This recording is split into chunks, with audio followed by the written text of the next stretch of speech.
మీరు జగన్ గారి నాన్నగారు అంటే వైఎస్ రాజశేఖర రెడ్డి గారు కడప జిల్లా చుట్టుపక్కల వేంపల్లి అని అన్నారు, రాయచోటి అని అన్నారు. అక్కడ నుంచి ఎక్కువగా మిడిల్ ఈస్ట్ ప్రాంతాలకు వెళ్తారు అని చెప్పారు. మా ఊరు కడపనే, మీకు తెలిసిన విషయమే.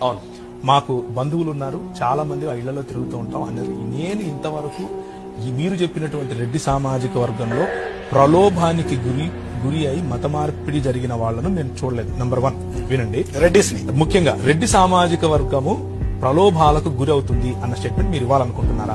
నంబర్ 1. నంబర్ 2, రెడ్డి సామాజిక వర్గానికి ధనము చూపించి మీరు మత మార్పిడి చేయగలరా? నంబర్ 2. నంబర్ 3, రెడ్డి సామాజిక వర్గాన్ని కడప, కర్నూలు, అనంతపురం జిల్లాల్లో ఉన్న రెడ్డి సామాజిక వర్గాన్ని మీరు భయపెట్టి మత మార్పిడి చేయగలరా? నంబర్ 3. ఈ మూడింటికి సమాధానం చెప్పండి. తర్వాత ఇటలీ నుంచి ఏదో రైజ్ అయింది అని అన్నారు. ఇటలీ నుంచి ఎక్కడ, ఎప్పుడు, ఎవరు రైజ్ చేశారో దయచేసి మీరు ఆధారం ఇవ్వండి. నెంబర్ 2. రెండో ప్రశ్నకు, ఇటలీ నుంచి రావాలి జగన్, కావాలి జగన్ అని ఇటలీలో ఉన్న భారతదేశానికి చెందినవాడంటే అది ఇటలీ ప్రభుత్వం చేసినట్లా? పోనీ ఇటలీ ప్రభుత్వం చేస్తే అది క్రైస్తవులకు సంబంధించిందా? దీన్ని మీరు నాకు సమాధానం చెప్పాలి. తర్వాత జగన్ క్రైస్తవుడు అని అన్నారు.